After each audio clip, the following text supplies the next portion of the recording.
Welcome to Module 2 of the Campaign Nonviolence Skill Building webinar series. My name is Ken Buddigan. I'm the Executive Director of Pachabene Nonviolence Service and lead organizer with Campaign Nonviolence. And we welcome each and every one of you from across this country and around the world to reflect on what does it mean to build a long-term movement to foster a culture of peace, free from war, poverty, the climate crisis, and the epidemic of violence. And to do this in a way that we mainstream nonviolence, that we connect the dots and connect the issues and connect the movements, and then we take action together. We deliver that message in person. And I'm again grateful that Ryan Hall, who's the office manager of Pachabene, is going to be managing this webinar tonight.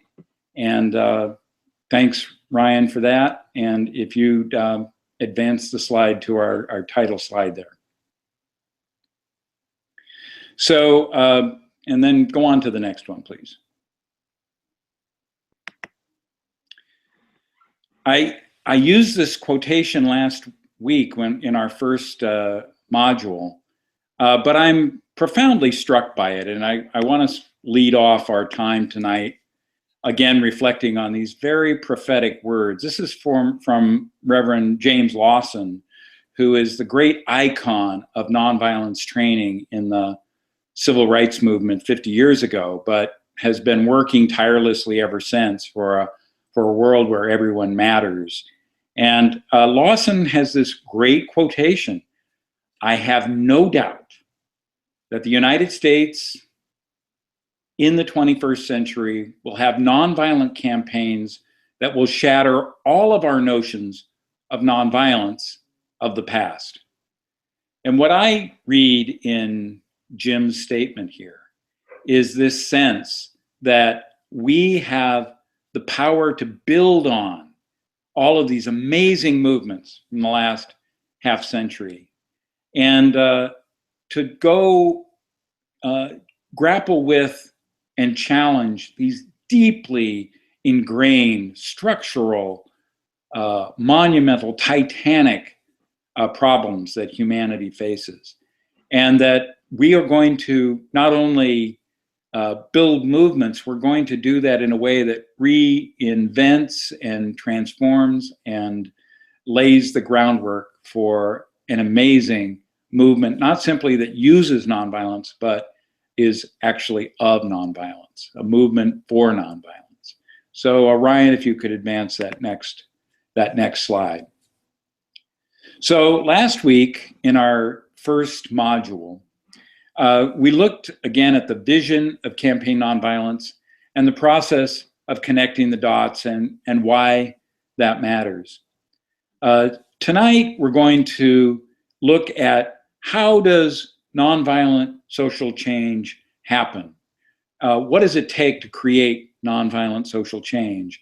And finally, next week, we're going to bear down on that problem of how do we actually build nonviolent actions as part of this campaign. And Campaign Nonviolence last September organized 240 events across this country in all 50 states, and is doing this again this fall, September 20th through the 27th. And so we invite you to consider helping to organize an action and to be part of this effort this fall. And so our next week we'll look very concretely at, well, what do those actions look like? What are some potential possibilities? What would that entail, and so on? Maybe even begin to brainstorm what such an action in your local community might look like. But tonight we're going to focus on this process of nonviolent change. And so if you could advance the next slide, Ryan.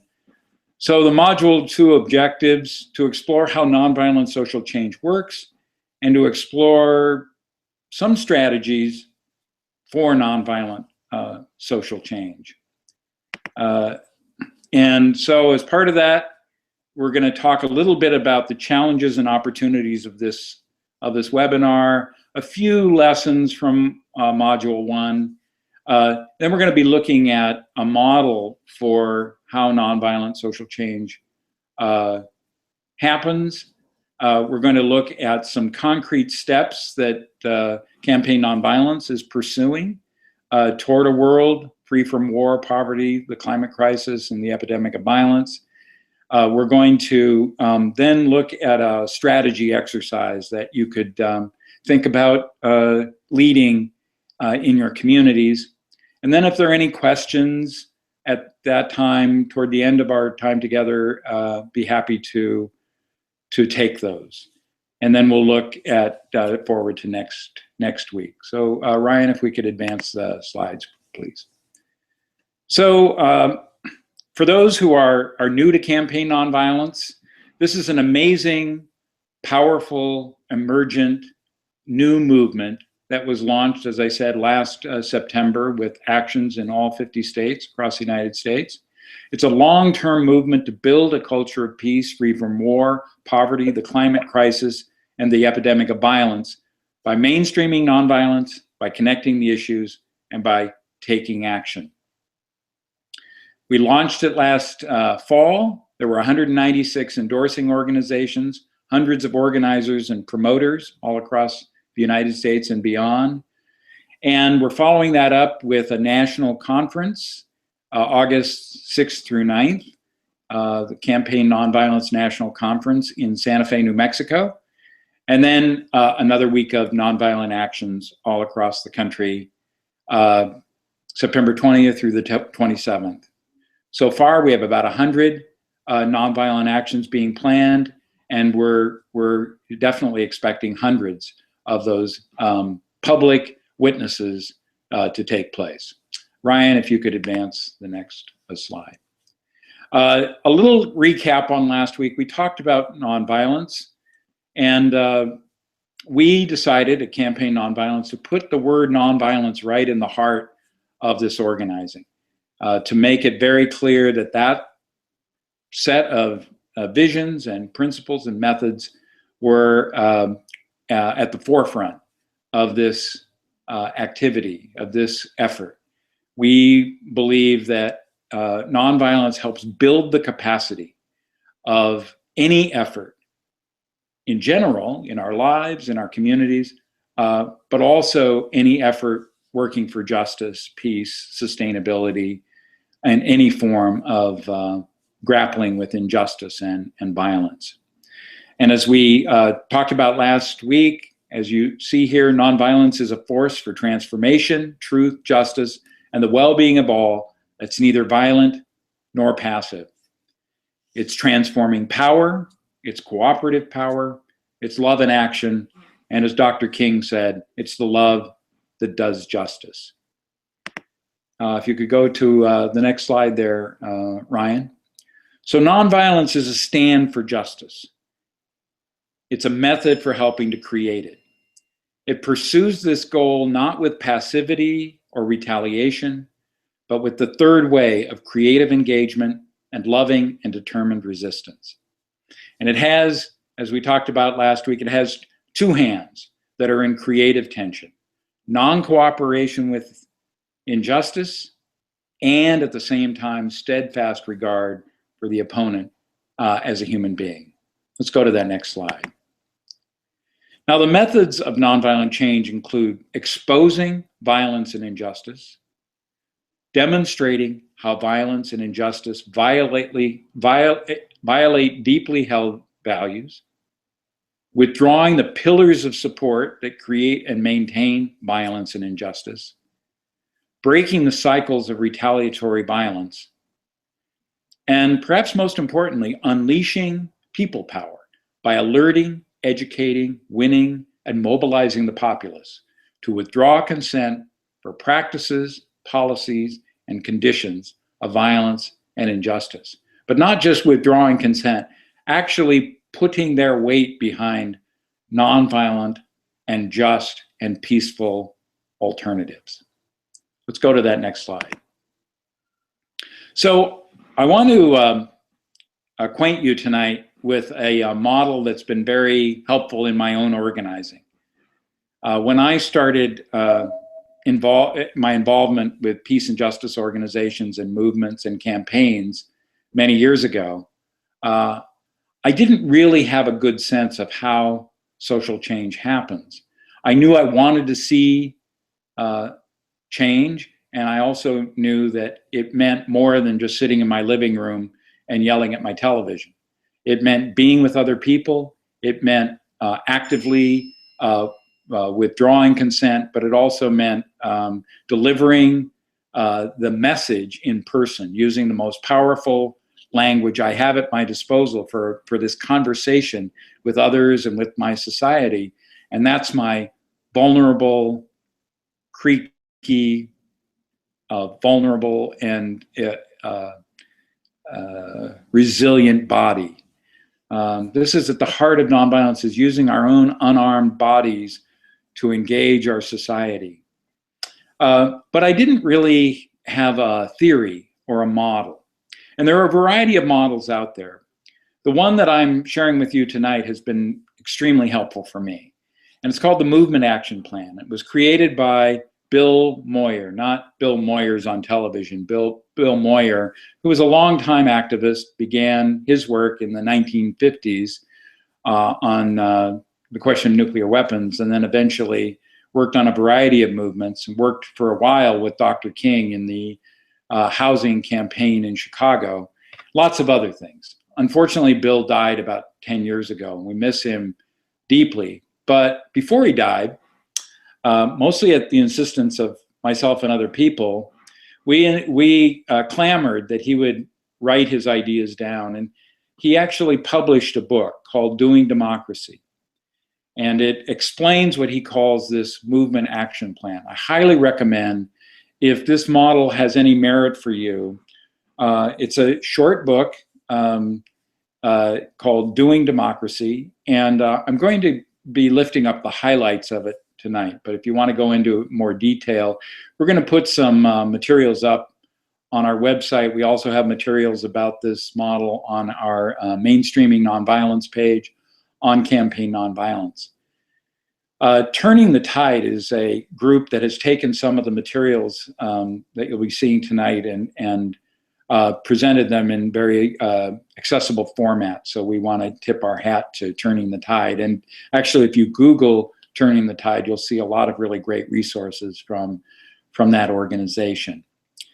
As you see on this first slide, the Movement Action Plan is a strategic model developed by US activist and journalist Bill Moyer.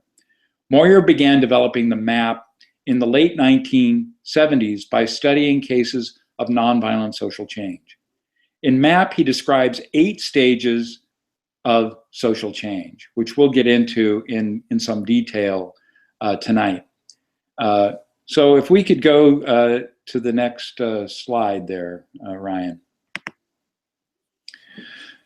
The Movement Action Plan begins with a description of what a social movement is. So let's look at that for a moment.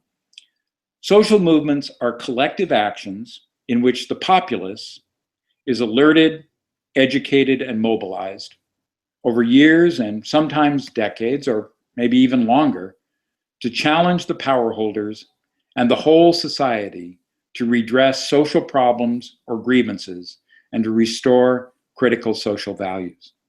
Well, Moyer's constructed a mouthful in that one sentence, but I want to highlight a few elements from this initial description of a social movement from his perspective.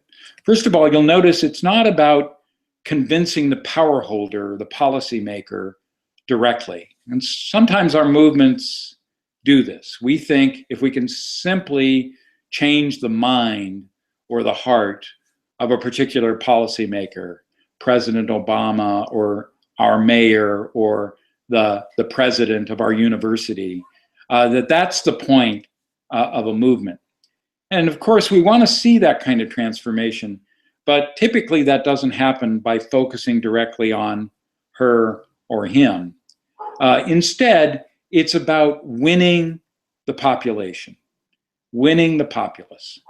So it's collective actions. It's not an individual organization. It's not an individual person. It's sometimes hundreds and sometimes even thousands of organizations and campaigns working together with the effort to alert, educate, and mobilize the wider population over years or decades to alert, educate, and win the populace. It is in doing that that we'll be able to begin to remove the pillars of support that keep every policy and system and regime in place. And we'll talk more about that as we go on.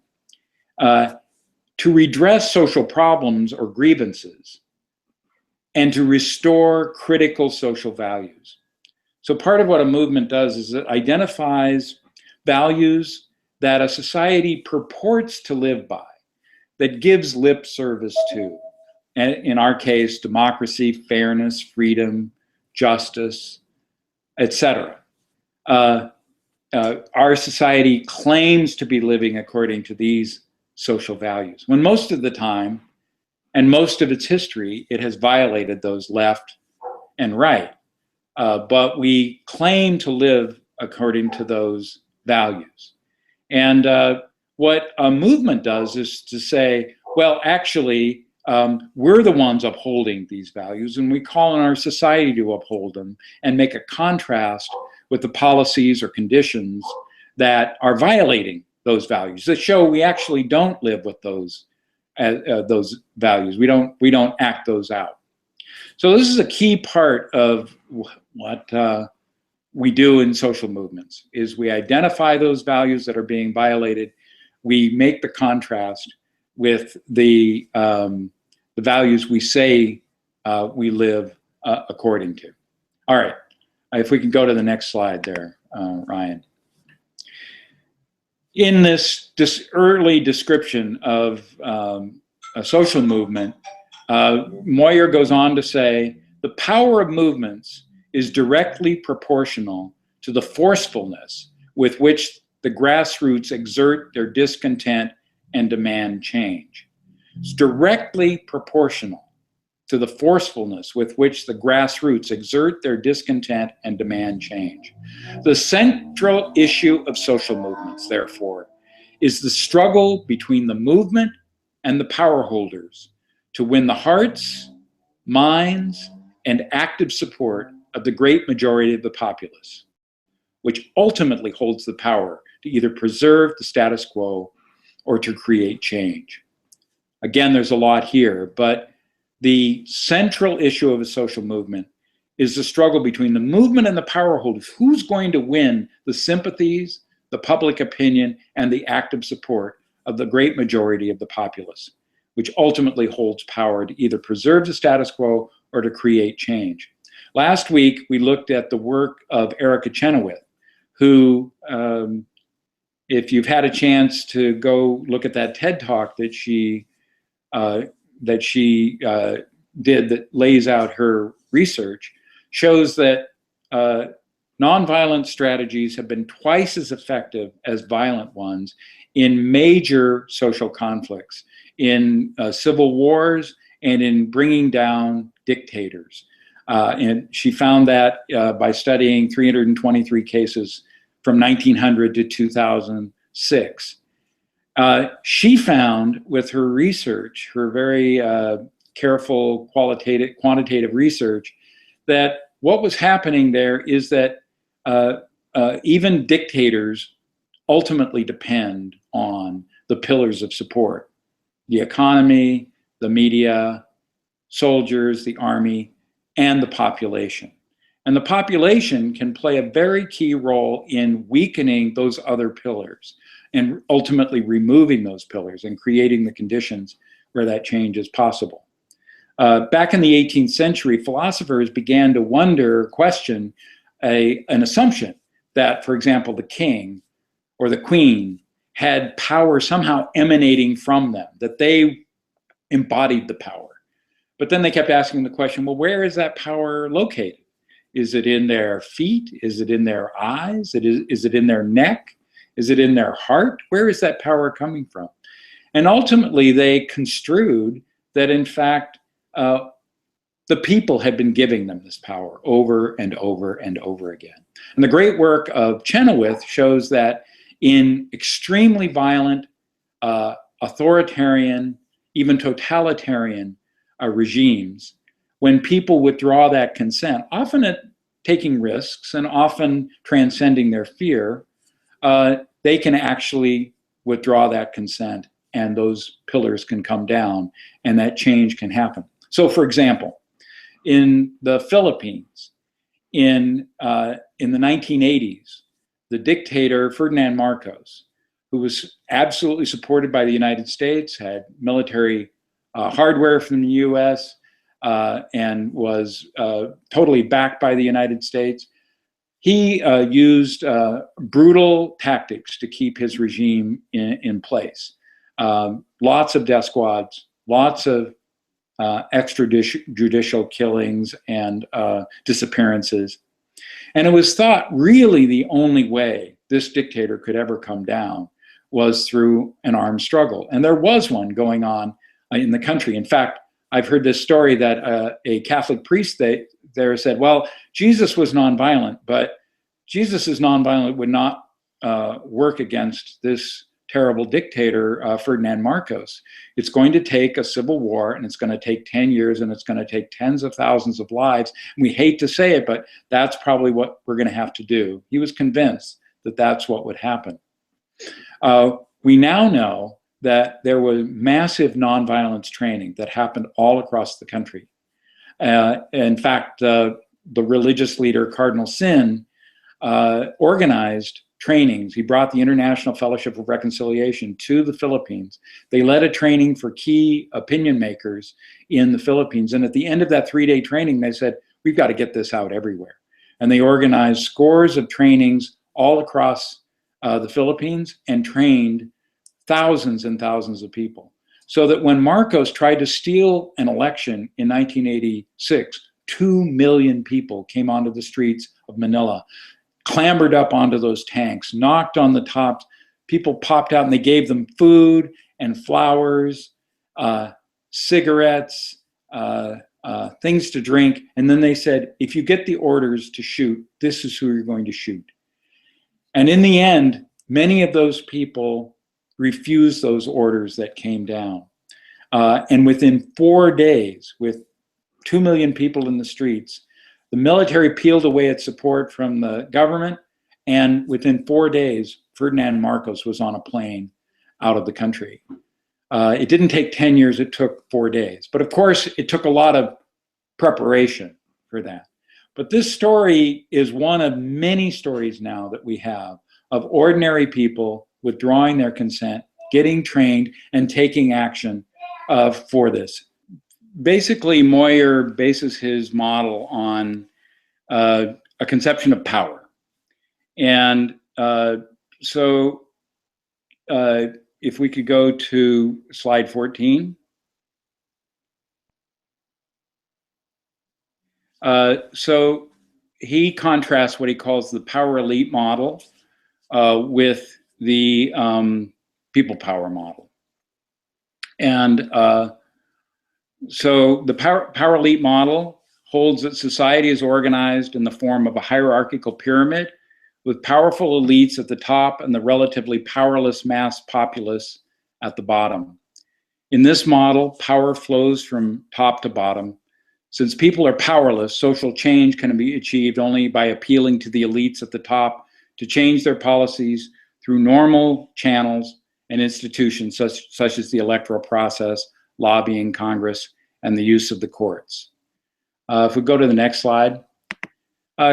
Moyer says actually successful social movements are actually operating at a different conception of power rather than the elite power elite model.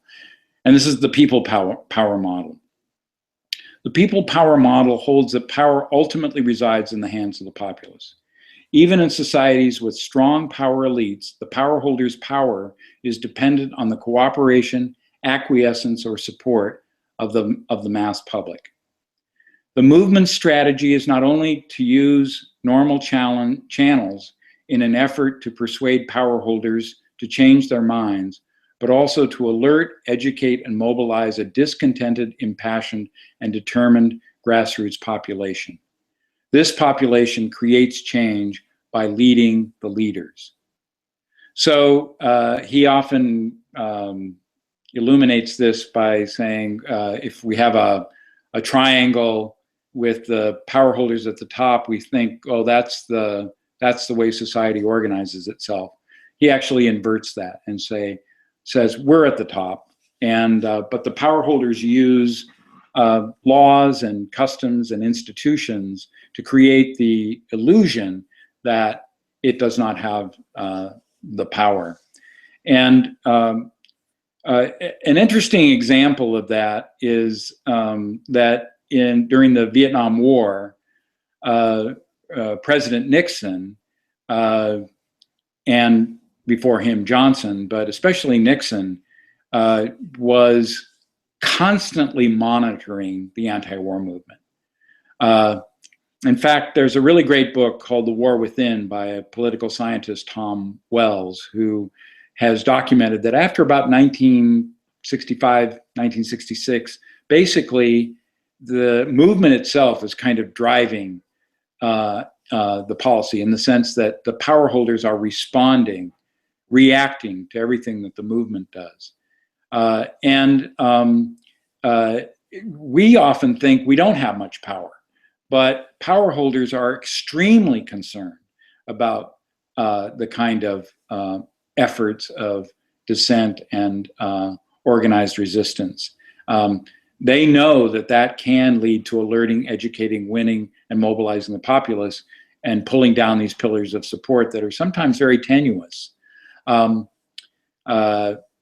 example from the Vietnam War is in November of 1969, the largest demonstration in US history took place. As many as 750,000 people marched past the White House calling for an end to the war. They got on their buses and they went home. President Nixon also always said that he didn't pay any attention to the demonstrations. But in fact, his eyes were riveted on it from the White House. And when the last person got on the bus, he turned to his major aide, H.R. Haldeman, and said, well, I can't do it. And Haldeman said, what?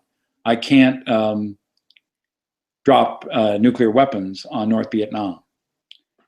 And this was Nixon's great secret plan to end the war, to nuclearize the war and hope that would bring an end to the war quickly. But he said, I can't do it. And Haldeman said, why? Because the American people just told me.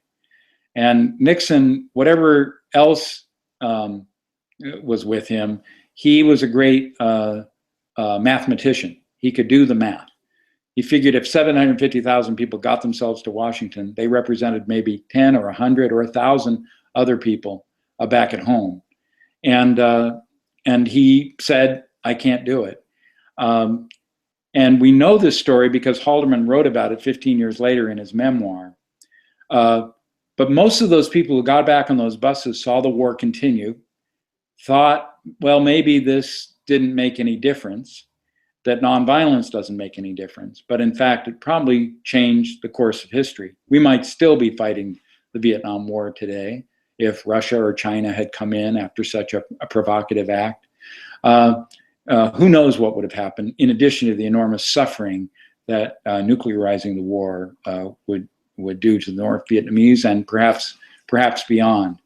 Part of why we need to study nonviolent history is to recognize that we actually have more power than we think. And that is one of many examples now that show that we do have more power than we think. So we go to the next slide there, Ryan. The primary focus then is winning over ordinary people, not power holders. And I think this is a really key thing for us to think about. How do we raise the violated social values, critical social values that have been violated? How do we creatively and nonviolently invite the rest of our society to actually both see this problem, think about it, begin to say, oh, maybe there's another way, and actually then put their force and power behind that alternative? The primary focus is winning over ordinary people, not the power holders. If we do that, the power holders will follow. Now, Moyer, another aspect of his theory, we'll get into the heart of it in a matter of minutes, but he talks about the roles of activism. And I think this is another thing for us to think about in terms of organizing campaign nonviolence or anything that we're organizing. Talks about 4 roles of activism: the rebel, the citizen, the reformer, and the change agent. And he says all 4 of these roles are important. And he says, actually, it would be great if all of us could play those roles increasingly effective ways.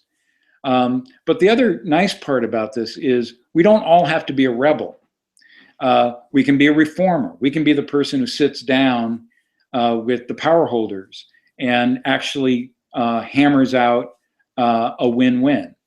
We don't have to be a rebel. We can be a citizen, the one that's lifting up those values that have been violated, but that the rest of the citizenry or the rest of the populace goes, oh yeah, this isn't democratic, what happened in Baltimore or Ferguson or Staten Island or Cleveland.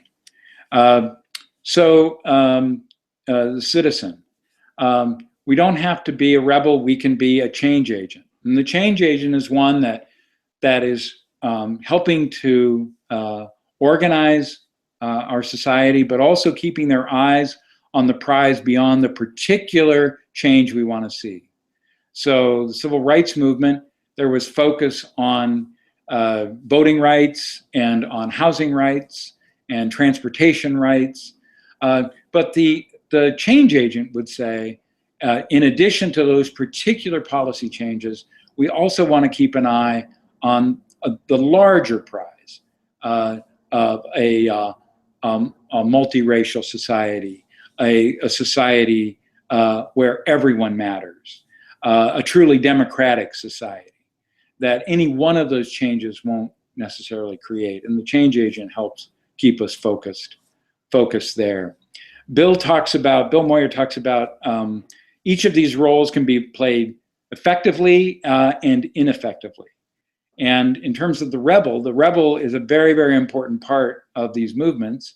But sometimes he documents this in his book, Doing Democracy, looks at what he calls the negative rebel.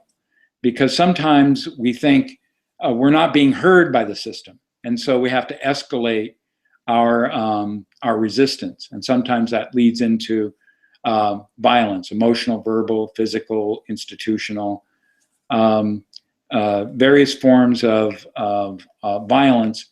The problem there often is that it undermines this point of trying to alert, educate, win, and mobilize the populace. And we'll get into a moment in the life cycle of a movement where this is especially dangerous. So anyway, Moyer has these 4 roles, and I invite us to think about, well, what role am I most comfortable with? What role do I lean toward? Are there roles that I could develop? And what roles do you see happening in your own organizing, and so on? All right, so let's go to the next slide there, Ryan. So here, this is a schema looking at Moyer's, what he calls the 8 stages of successful movements. And this, to me, was the most important part of Moyer's model. And Moyer basically says, in terms of the way you get to success in a movement, is you have to win the public in 3 ways. And you can see that on the graphic, the 3 lines on the graphic: public awareness of the problem, public opposition to the power holders' policies, and public support for movement alternatives. So you have to actually win the public in these 3 ways. And he, through his study of his own experience, but also in movements, but also the historical study of social movements, said movements don't win overnight because you actually have to do all 3 of these things. And when it doesn't win overnight, it has consequences, and we sometimes feel powerless. Moyer develops this whole model to help us deal with the kind of endemic feeling of powerlessness that we experience often in movements, because the power holders are still carrying out their policies. In fact, they will continue to carry out those policies until there's a success, which in his model is way off in stage 7. You see that success there. But what you're doing in movement, according to his model, is you're developing the stages to win the public in 3 ways. So let me give you a quick overview of these 8 stages, and then I want to take you through each one of them. So basically, you start with business as usual. Nobody really knows this issue. There's no awareness of this issue. But there are a few people that want to do something about it. So they proceed to stage 2. This is called normal channels fail. And basically that means that you are exhausting the remedies that the system says are in place for dealing with the problem. So you're writing to Congress, or you're making delegations to see your members of Congress, or you're going to the White House, or you're trying to do a media campaign. You're using all these mechanisms that are in place that, under the right conditions, may work. But most of the time, when the issue is very entrenched, those mechanisms in place will not work. If they do work, then you can just party, be very happy at your success, and go on to something else.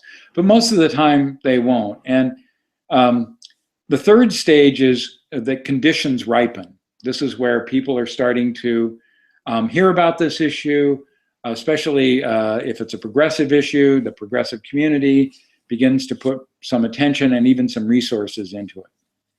Then there's stage 4. Now, the first 3 stages, most people in our society have never heard of this issue. Stage 4 is when it actually sort of erupts, where it can't be swept under the rug anymore. And there's this amazing experience of euphoria often, this sense like finally people are paying attention, finally something's happening here.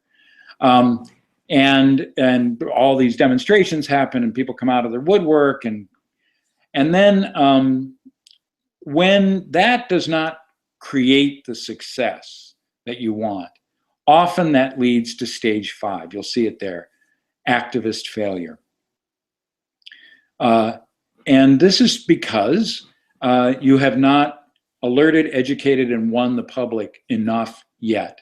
You've probably put it on society's agenda, this issue, but you haven't created or generated enough people power to move the power holders off their position, to pull down the pillars of support for this.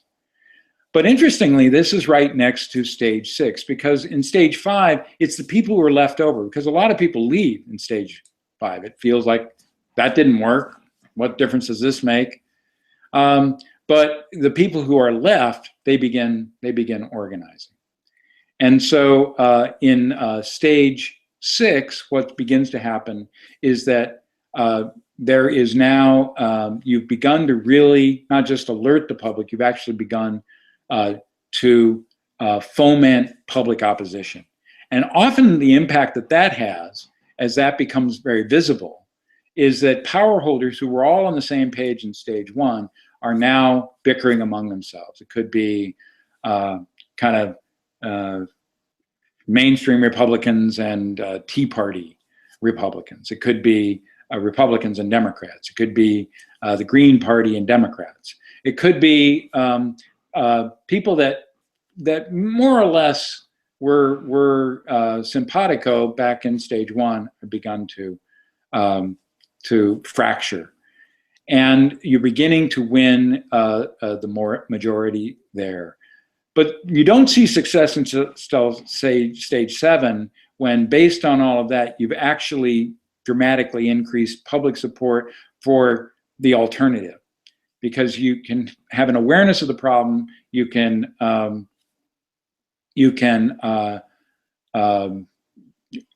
increase opposition to the problem, but actually supporting the movement's answer or an alternative answer, that takes another effort, and that's where going from 6 into 7 happens. And then and success happens, and then 8, you're moving on, and you find out that you're actually preparing for going back to stage 1 at a deeper place in that particular movement.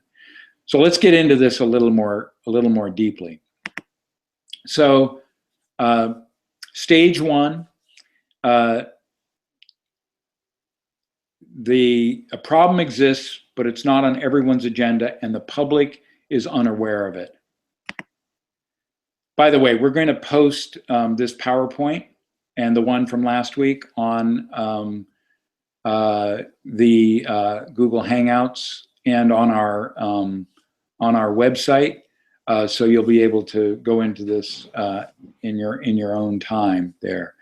Stage 2, prove the failure of the normal institutions, the institutions in the system.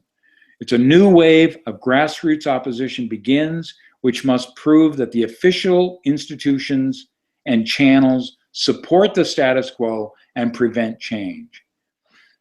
And you go, well, you're not successful in that stage. No, but the success is that you are showing that the system hasn't worked. You've tried to use the system and it hasn't worked. And later we can, when people ask, well, why are you protesting and demonstrating? Why are you even engaging in nonviolent civil disobedience? Well, we've actually exhausted all the remedies that the system gave us. And that's one of the beauties of this stage. The next stage, stage 3, is ripening conditions. So there are perceived or real worsening conditions and or new evidence of the severity of the problem. There is rising grassroots discontent with conditions, the institutions, power holders, and even older efforts that try to deal with something along these lines. Upsetting events happen, including ones that encapsulate the problem. So stage 3 is saturating the circle of people who care, who want to see a world that works for everyone. And often he has this kind of endearing name. He says, you want to work with the POOs, the professional opposition organizations. And the professional opposition organizations are peace and justice organizations or environmental groups that have been around a long time. Typically, they don't necessarily start movements, but they play a very important role in providing resources for movements and to spreading the word or putting a half-time staff person on staff about this issue, or doing social media campaigns, or doing an e-blast out, or perhaps even some fundraising.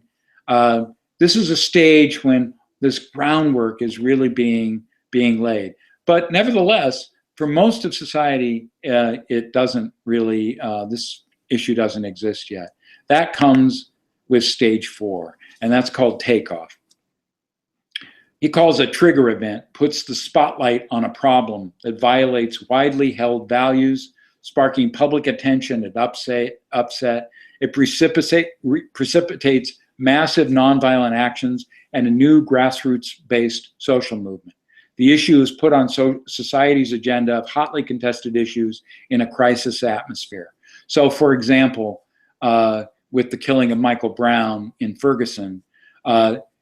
All those earlier stages had been laid by a movement that wants an end to mass incarceration and police brutality and the racism that we see forced on communities of color across this country.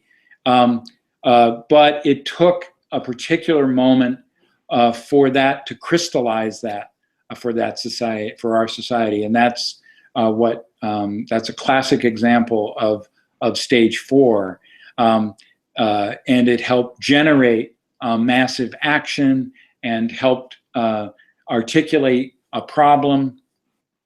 And there's a sense that things are on the move, and it's a hotly contested issue in a crisis environment. The problem is that by itself, stage 4 does not solve the problem. And in fact, a system will do everything it can see that this is emerging, will do everything it can to actually maintain the status quo. And so often what happens is that stage 5, that activist failure, or a perception of failure. The movement progresses to stage 6, but many activists don't see this progress and believe their movement has failed. Numbers are down at demonstrations, there are less media coverage, long-range goals are not met. And often that's a moment when the negative rebel can emerge to say, look, this nonviolence, it's not obviously working, this system will not understand that, and so we have to use whatever level of escalated tactic to respond to this situation. What we learn through this being smack dab at the middle of successful social movements is this perception of failure, is that ultimately a movement's job is to generate this people power, to alert, educate, win, and mobilize the populace. And it has alerted the populace, but it hasn't won or mobilized that people power yet. And that's the job of those who stay, those who will remain in the movement while others have gone away because they didn't see this sort of immediate change. So stage 6, why Moyer developed this model, one of the reasons was he saw this problem and wanted to invite activists to navigate this stage, recognize that it's a natural part of the life cycle of a movement, because you're not going to get change immediately, even though people feel that should happen. And there you have to navigate that stage very well. Understand, it's totally understandable, but there are also ways to say, now we build the real movement. Now we do all the things that movement organizing involves. So that involves that kind of just house meetings and fundraising and outreach and training and organizing to actually help create the conditions for stage 6, which is the majority stage. So let's go to that next slide there. Calls this majority public opinion. No movement has ever gotten the majority into the streets on anything. It's a creative minority that is mobilized. Even in the civil rights movement, the number of people who engaged in the key tactic of the civil rights movement, the nonviolent civil disobedience, probably no more than 1/100th of 1% of the population in this country. It's a creative minority that takes action in that way.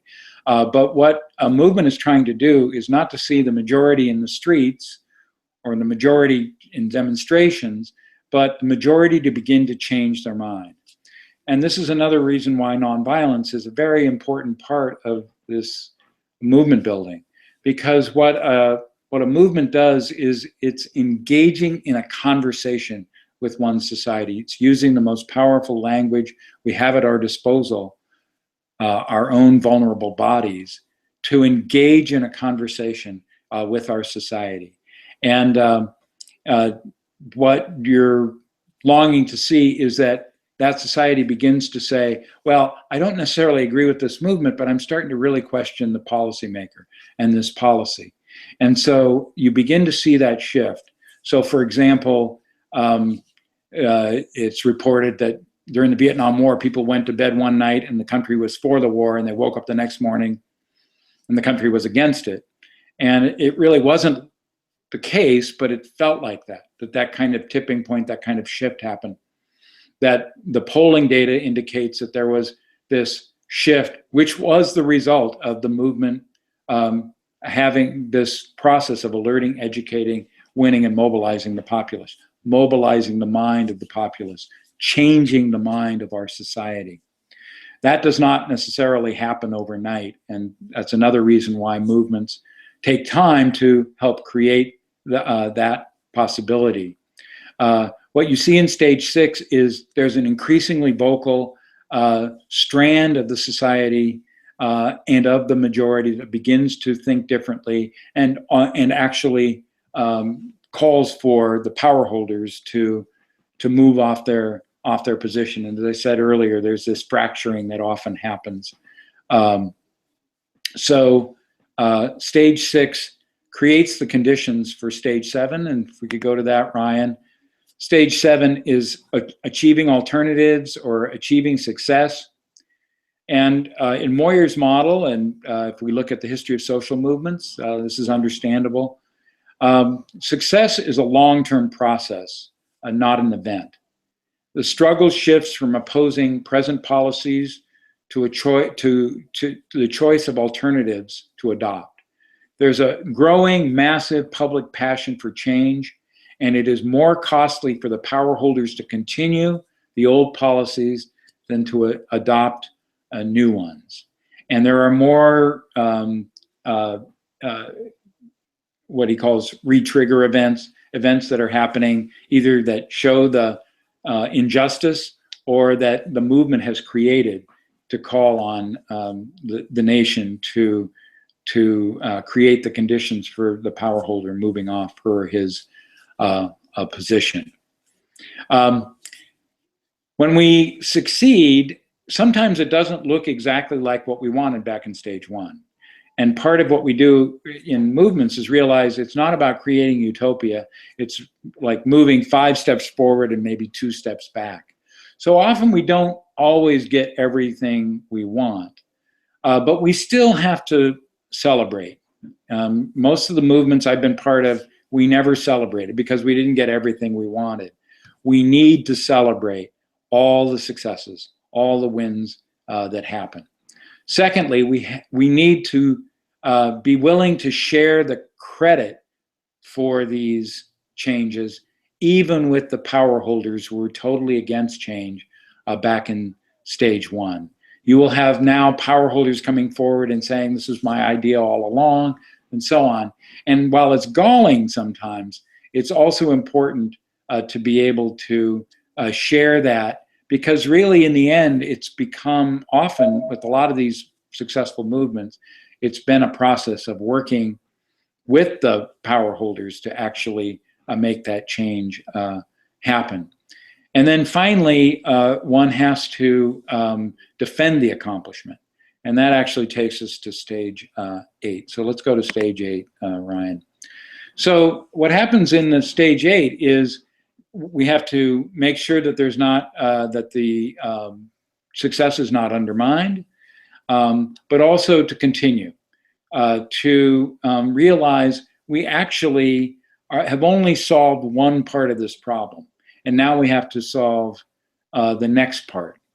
And often that brings us back to stage 1, and we realize, oh, I thought I was just trying to solve this problem around mass incarceration, but really now I'm being called to be a lifelong anti-racist, spiritually grounded agent of nonviolent change who wants to see an end to racism and wants to create a society for all, a multiracial democracy, a society where everyone matters.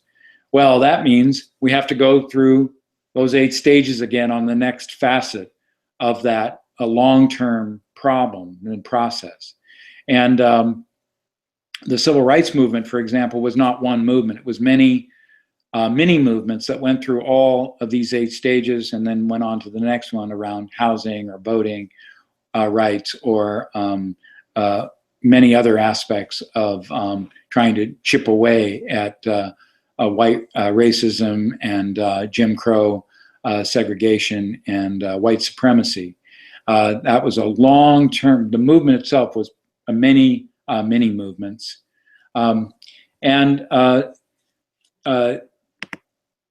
So in summary, I found this model very, very helpful in my own organizing. And when we make a cake, we reach for a recipe book, but often we don't have a recipe book. And I found this model to be a very clear recipe for change. And beyond that, we don't criticize a sophomore in college because she hasn't graduated yet. But in our movements, we are criticizing ourselves all the time because we haven't achieved the outcomes that we so desperately, so endearingly want. If we see, just like in college, where there are different quarters or semesters or terms that we have to go through to build on one another, Moyer has laid out 8 stages that build on one another. And while we haven't achieved stage 7 often, until after a long journey, we have quite likely achieved the objectives or the goals of the sub-stage that we're in, and that we need to celebrate that, because that helps us prepare for the next. Go from normal times to exhausting the remedies to ripening the conditions. Each of those is a qualitative shift, and we should celebrate and be grateful for that. And that leads me to my last point on this, which is I find Moyer's model very helpful for understanding understanding how a social movement works. Now, sometimes it's not as linear as this. Sometimes even these stages will happen in different ways, or some of them simultaneously. But as a model, it helps us see the logic of a social change movement. But I also think it also helps us understand what you might call our inner reality as we go from stage to stage. In stage 1, we're overcome by the problem. In stage 2, we see that the system itself is not going to reform itself. In stage 3, we begin to reach out to people who weren't with us in stage 1. And so we have to go through a transformation in all of those stages. Stage 4, it's this glare of interest and attention and focus and energy, and it sounds like something's going to happen. And we have to transform in the midst of that. To go into the desert in stage 5, we have to deal with another part of ourselves. Stage 6, now it's reaching many more citizens. Well, where were you back in stage 1? Well, we have to be generous and compassionate and collaborative. And then in stage 7, success, but it's not quite what we want. And so in stage 8, we're moving on to being these lifelong agents of change. So I invite you to pick up Moyer's book, Doing Democracy, and on our website under our Mainstreaming Nonviolence tag at the bottom of the homepage, it'll take you to a lot of resources, including these. So shifting gears a little bit, I notice we don't have any questions. Oh, we do have a question. Ryan, go ahead. Hi, Ken. Yeah, we have a question from David who asks, I'm trying to reconcile the model with Gandhi's idea of constructive program, be the change, create the positive programs or efforts we want, in addition to resisting unjust institutionalized programs. How do constructive efforts fit in the model? Mm-hmm. Well, you can see them either as parallel to this form of dismantling the injustices in our society, or you could actually see this as a roadmap for constructive program, because in the first instance, constructive program can be lots of different things, and so it's not necessarily in the resistance mode. I think they actually complement one another. Gandhi did say that if we do it right, we did the constructive program right, we wouldn't even need the obstructive program or the resistance movements. And yet, Gandhi's own experience was he needed both of them.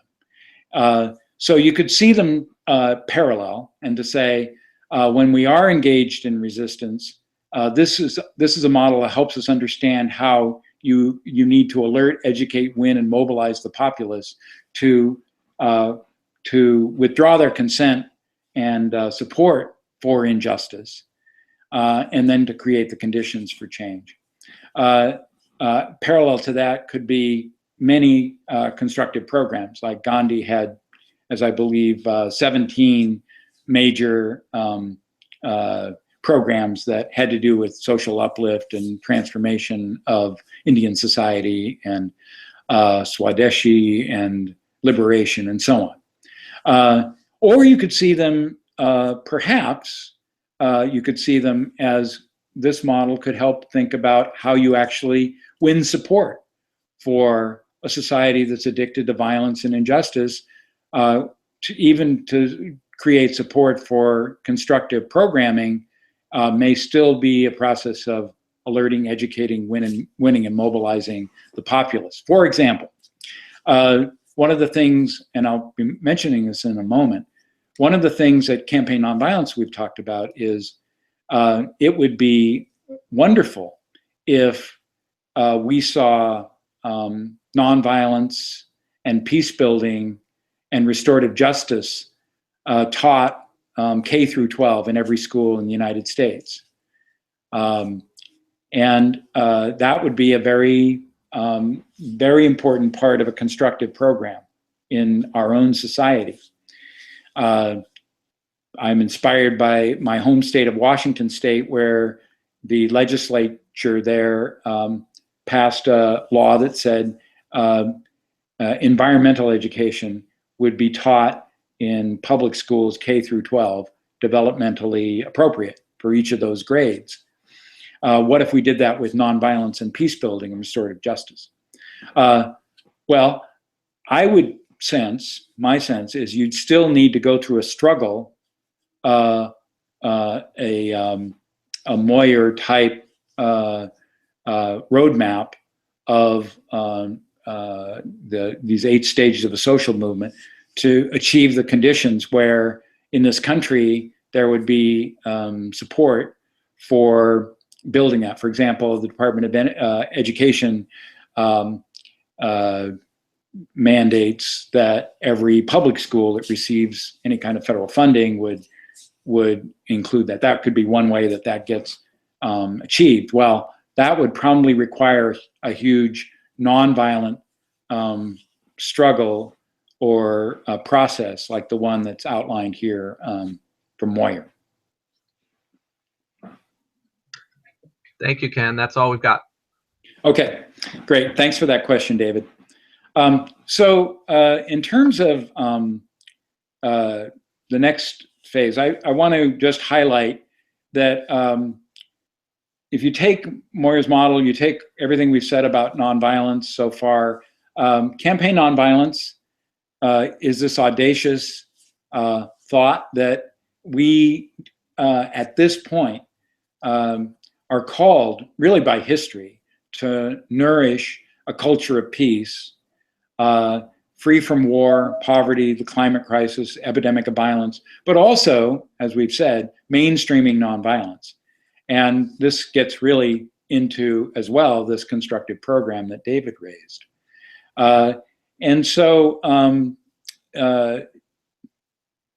in reflecting on that, we said, well, what are some intermediate steps that would still take a long time to achieve, probably, but that would that would show that by connecting the dots, by building movements that generate and share and synergize their people power, that you could actually begin to move toward a world without war, poverty, climate crisis, and so on. So to that, to those ends, we developed through a lot of consultation with folks around the country several concrete steps toward that kind of long-term change. As I said, these are still going to take a long time. So Campaign Nonviolence has set a series of concrete policy changes that would provide important steps and markers toward the long-term goal of creating a culture of peace. An international treaty for swift, verifiable action to reverse climate change. Ending the military drone program. Establishing a $15 minimum wage for all. And as I said earlier, a K through 12 nonviolence education, restorative justice education, peace building education, everywhere. I would invite us to be thinking about some very concrete things that we're clamoring for, even as we are engaged in this long-term effort to build this culture of peace, free from these large structural forms of violence and injustice. Now, these themselves will take quite a bit of energy and time to help make happen, but they can be things toward which we are moving and organizing. Let's go to the next slide. So I wanted to share, one of the challenges and opportunities of this webinar. We're trying to share some of the highlights from the 2-day Campaign Nonviolence skill building workshops that we hold, preparing people in local communities to think about how to connect the dots, how to mainstream nonviolence, and how to take action together. So we can't get into every aspect of it, and we can't unpack it quite the way we would do face-to-face, but we nevertheless wanted to make these resources available. And in our first module last week, I shared about an exercise we used where we asked people to visualize the connections between war, poverty, and the climate crisis. This time, I invite us to visualize what would the change look like, and then to remember that change. That is to say, in effect, to work backwards from it. So I'm just going to describe what we did in the workshops and invite you both to kind of think about this as I describe it, but also think about, just like this other exercise around connecting the dots between war, poverty, and climate crisis, which we could do in our local communities, we could lead that. And again, we're going to put both the agendas and the PowerPoint, and of course this webinar up so you can see all of this material. In addition to that, we could do this exercise as well. So I just want to go through this celebrating and remembering this change. So this strategy exercise. So first of all, to create a long paper mural on a wall consisting of contiguous panels of flip chart paper taped to the wall. And then on the last panel, write 2025 at the top and list the concrete policy shifts that you have identified. So it's good, first of all, what's something you would want to see accomplished? What specific things? So for example, if we were to take this idea of K through 12 nonviolence education in every school in the United States, or globally for that matter, let's stay, or your community, and you say, okay, we're going to give that 10 years. And so you write 2025 and you write achieved K through 12 nonviolence education in the United States. And what you are doing in your whole group, it's there for this exercise or for this training or whatever you're meeting, you're celebrating this achievement, and you're somebody, you role play that there's all kinds of party material there, and you're celebrating it, and you're excited about what you've done, and then you begin to remember. Well, do you remember how we started way back in 2015? How this was just this fantasy, and you call on people in the room to remember what they did, how it started, what were some of the things that were achieved, what it felt like, how one achievement led to the next. And the facilitator is writing these things down, and they don't have to be linear. They can be at different points. So really inviting people to be in 2025 looking backwards and remembering this accomplishment. So the facilitator prompts participants to remember components and turning points, messaging, framing. What was that great slogan you all came up with? In fact, if you're a bigger group, ask people to turn to their neighbor and say, do you remember 2 or 3 people? And what was that great phrase that we came up with? We put it on the t-shirts, and we put that out on the on Facebook, and it became, we did those big banners. Slogans, what were those actions, the social media, the videos we create that went viral, the meetings that you had with power holders or with allies, what outreach was, what happened, what kind of training did you organize? Do you remember that webinar back in 2015? What was that crazy guy talking about? And remember, we got kind of rolling with this. And the idea is to facilitate a process of remembering, not imagining and brainstorming, because sometimes that's the void and we can't. But if we remember, often what I find with this exercise is that we're getting it into our body, and we're getting excited, and we're going, oh yeah, remember that time we sat down and Sally, you came up with that great video, and that and remember, Rob, you developed that slogan. What was that slogan again? I'm kind of ready for the old activist home, but so I can't quite remember. What was that thing that you remembered? And the idea is to then invite people, once you've done this for about 20 minutes. My experience, I've done this with many classes as well as workshops. Literally in about 20 minutes, you can identify many of the major, not only milestones of a campaign, but also the components, and even have broken some of those open, and felt, what was it like when we did that bus tour, bringing nonviolence education to 5 schools, and we got all these celebrities from our city involved in that. And they taught that class. Remember, they taught that class on peace that really went over, that people didn't expect them to know, and all of that.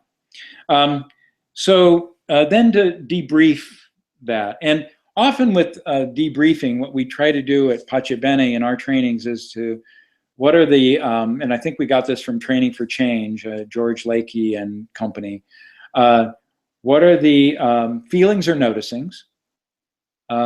What are the learnings? And what are the applications? So what did you feel when you were doing this exercise? What were the learnings? Often a learning that people talk about is, I didn't realize we had it in us to build such an effort. And then what are the applications? How could we take what we just did and now either in this big group or in a subcommittee actually build out a plan? My experience is there's it generates a lot of enthusiasm and excitement and creativity. And I would encourage every Campaign Nonviolence local group or any group, actually, to engage in this process. Because if we have a sense of where we want to go and what it feels like and what it tastes like, we're more likely to get there. Because these are large things we're talking about, admittedly. Ending war, poverty, climate crisis, epidemic of violence, and even mainstreaming nonviolence and connecting the dots and building a movement where we all sit down together and share our energy and power and our ideas and our hopes and dreams, and even taking action. These are large things, but if we can have a sense of where we want to go with that and how we got there, that is to say, how we could get there, amazing things will happen out of that.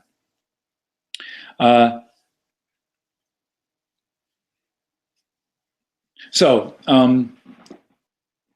those are some of the key things that we wanted to share, and I'll just see if there are any questions at this point. No questions. Okay, so then I'd like to bring this to a close with a couple of focuses again on nonviolence.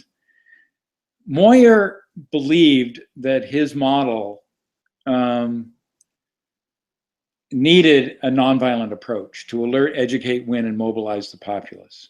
Now, I know that's a contentious topic, but my own experience for 30 years has demonstrated this.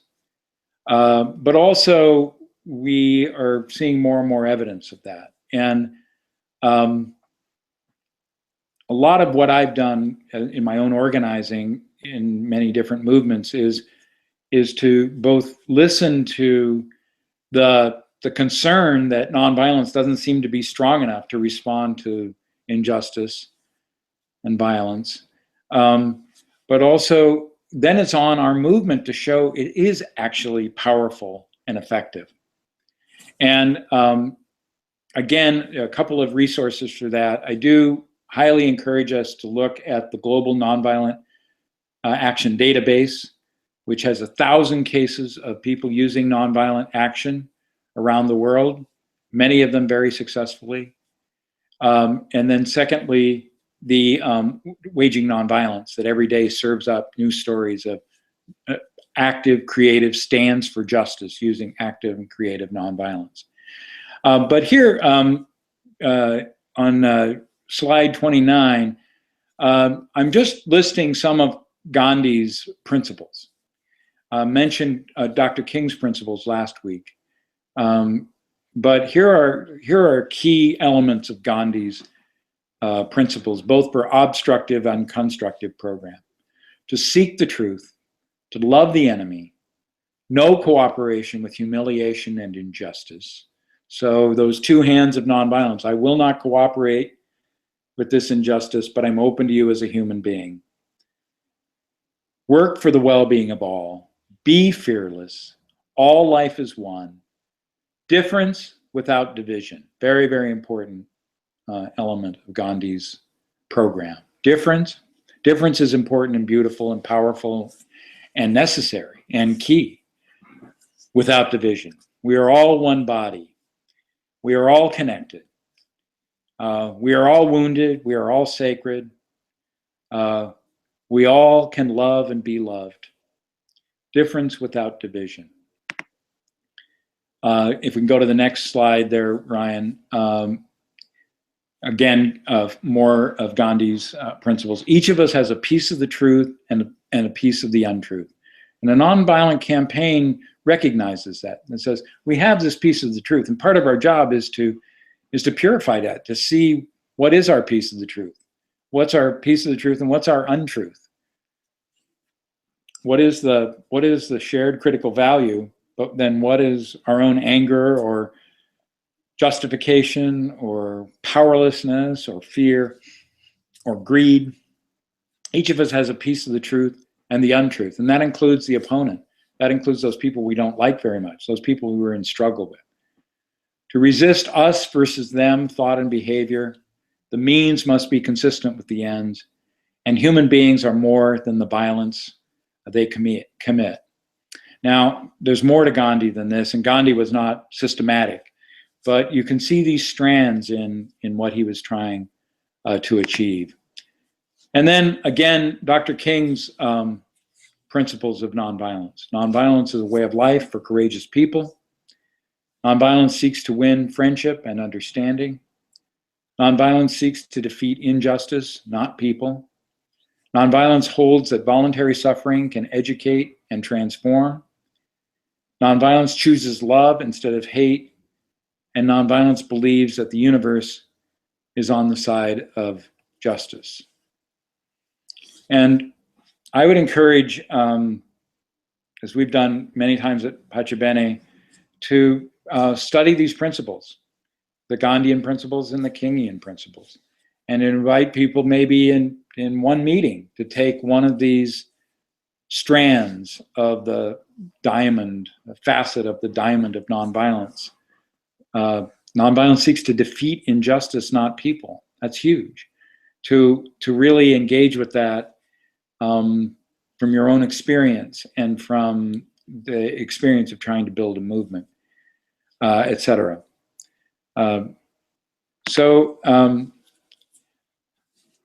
As we look forward to the third module next week, we're going to look specifically at building a particular nonviolent action. What are the steps in doing that? What are the aspects? What are the things to consider? How do we organize that? How do we train for it? How do we imbue this with a spirit of creativity and not pulling it off the shelf, but is there a way that we create something that can really speak to ourselves, to our community, to our culture, to our society, to our world? Sometimes what we used to do in past groups that I was part of is we would light a candle and sit in a room, turn the lights off, and just wait. What is the image, the gesture, the word, the drama that's coming to respond to this particular injustice or violence that we see in our community or that we see in our world? To wait, just as Gandhi waited for the idea of the Salt March, 3 weeks. I'm not asking us or myself to wait 3 weeks, but it could be 3 weeks. But in any case, to sit in a room together and suddenly these various deeper thoughts and ideas and images and gestures and dramas begin to come to us. And out of that, amazing possibilities for change emerge. So I want to close this segment with a quote from the great poet Allen Ginsberg. Allen Ginsberg, at the end of one of his poems, says, "While I'm here, I'll do the work." And what's the work? To ease the pain of living. Everything else is a drunken dumb show, a puppet show. While I'm here, I'll do the work. While we're here, we'll do the work. And what's the work? To ease the pain of living. To ease the pain of living, but also to enhance resilience, to enhance well-being, to enhance the potential for everyone's infinite worth to be expressed, loved, cherished. While I'm here, I'll do the work. And what's the work? To ease the pain of living and to work for the well-being of all. And I want to honor how each of us is doing that. I invite us to come back next week to look specifically at how we're going to build nonviolent actions this fall. Please bring your ideas and your questions. And we are so grateful for all the work that you're doing to build a better world. Good night.